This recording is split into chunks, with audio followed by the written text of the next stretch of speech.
Bom, e como eu já disse algumas vezes, esse grupo se extingue em uma extinção em massa, então 40% dos gêneros, 76% das espécies do mundo foram embora para sempre, incluindo quase todos os dinos, menos as aves. As causas para essa extinção são bastante controversas. Na verdade, todas as extinções em massa não é certeza absoluta do que causou a extinção. Para a extinção do final do Cretáceo, a queda de um bólido, ou seja, algo grande que caiu do céu e fez boom, ela é bem forte. Basicamente, a gente tem boas evidências. Foi achada a cratera dessa queda, associada com uma cronologia íntima à extinção, mas outras opções são vulcanismo, as mudanças geográficas, picos de gás carbônico seguidos de queda, mas o fato é que tem muita discussão. Um exemplo é esse artigo aqui, recente, ele é de 2016, que diz que o declínio dos dinossauros se iniciou muito antes da queda do meteoro. Inclusive tem uns trabalhos mais recentes ainda que sugerem que o que extinguiu os dinossauros em si não foi nem a queda, foi o local onde ele caiu, que liberou gases que alteraram o clima de forma bastante contundente. Enfim, talvez se não tivesse caído o meteoro, não teria ocorrido a extinção da forma que ocorreu, mas também não tem como saber. Aconteceu e é isso aí. O fato é um tema ainda muito debatido. E eu falei agora então para vocês basicamente dos dinossauros. Agora eu vou passar a falar de outros dois grupos de arcossauro, crocodilos e pterossauros. Começando pelos pterossauros, o ponto é o primeiro grupo de tetrápodes que conquista o ambiente aéreo. Eles tiveram voos de diferentes formas, voo planado, voo batido, planagem em queda livre. Eles têm a visão bem desenvolvida e a área do cérebro associada à visão e ao equilíbrio bem desenvolvidos, associados ao voo. Ossos pneumáticos são ossos ocos, tem um externo bem desenvolvido para que a musculatura associada ao voo possa ser bem ancorada. E os pterossauros, a asa dos pterossauros essencialmente é o alongamento absurdo, por assim dizer, do quarto dedo. E depois isso tudo é ligado por uma membrana. Se você pega formas mais antigas de pterossauros, eles têm uma cauda comprida e dentes, e formas mais recentes têm a cauda reduzida e muitos deles não apresentam dentes.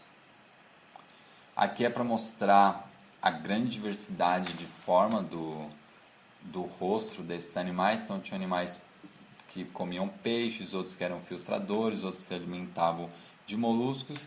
Aqui é para mostrar um pouco a diversidade de tamanho, então de meio metro a 13 metros. E é possível que eles fossem endotérmicos devido a uma alta demanda metabólica e presença de pelos. Pelos, entre aspas, seriam estruturas análogas e não homólogas. E uma coisa, essa figurinha interessante que mostra então os ossos pneumáticos, mostra também a densa musculatura associada ao voo.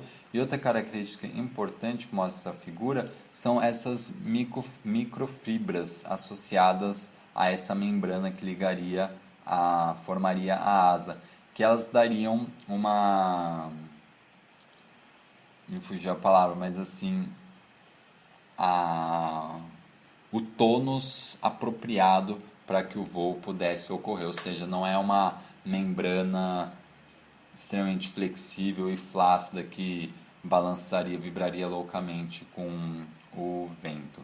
Bom, tem uma discussão de que se o voo desses animais, ou mesmo o tamanho gigantesco de alguns dinossauros, teria relação com uma quantidade maior de oxigênio na atmosfera quando eles estavam vivos, porque isso conferiria uma atmosfera mais densa. Mas isso provavelmente não é verdade. Para insetos e plantas parece que foi importante. Os insetos maiores que existiram no planeta também são de período análogo, mas pensando em termos de animais de grande porte, o que se diz é que, por eles serem tão grandes, essa diferença de densidade não teria um papel importante. Além disso, os animais tetrápodes amniotas, eles são capazes de realizar um certo grau de exercício anaeróbio, ou seja, mesmo que não tenha um suprimento constante de oxigênio, eles conseguem lidar com essa falta de oxigênio e manter o seu metabolismo funcionando. Bom, falei rapidamente então dos pterossauros e agora eu vou falar dos crocodilomorfos. Bom, quando a gente pensa em crocodilomorfos, na verdade a gente pensa em crocodilo e jacaré. Hoje é um grupo pouco diversificado, mas a verdade é que essa figura mostra bem que no passado eles eram extremamente diversificados. Tinham formas que eram exclusivamente aquáticas. Isso aqui lembra muito uma baleia ou um tubarão. Tinham formas anfíbias e tinham formas estritamente terrestres, que ao contrário das atuais que são anfíbias. Eles viviam em todos os tipos de ambientes, água doce, água salgada, terra, tamanho bastante variável, incluindo os maiores em torno de 12 metros. E é curioso que no Brasil a gente tem uma representação no Cretáceo muito grande de crocodilomorfos e relativamente pequena de dinossauros. Então, enquanto em boa parte do mundo o que a gente observa no Cretáceo são dinossauros, no Brasil o que a gente observa são crocodilomorfos, particularmente no sudeste do Brasil. E daí fica uma pergunta, por que será que tem essa diferença? Dado que os nichos que os dinossauros terópoda, ou seja, Tyrannosaurus rex e companhia, ocupavam em boa parte do globo, no sudeste do Brasil foi ocupado principalmente pelos crocodilomorfos. É uma pergunta que eu deixei aberta, não tem uma resposta satisfatória ainda, mas não deixa de ser curioso esse padrão observado. E agora a gente vai entrar e falar desses dois grupinhos aqui, que são grupos importantes no contexto aquático, são tetrápodes amniotas que invadiram o ambiente aquático. Então, o primeiro deles, os plesiosauros, eles têm uma série de adaptações para o hábito aquático. Uma adaptação muito comum em grupos que retornam para a água é essa aqui. Você tem mais falanges que o normal, outra possibilidade é mais dedos do que o padrão comum. E é um grupo que se alimentava basicamente de peixes e moluscos e tem duas morfologias básicas, alguns grupos com pescoço curto e alguns grupos com pescoço longo.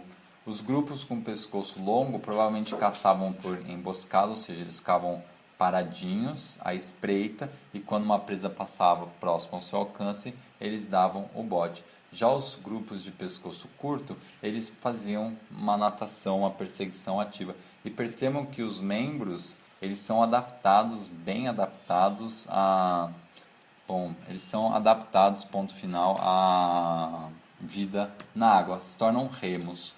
O outro grupo de tetrápodes amniotas que conquistaram o ambiente aquático são os ictiossauros.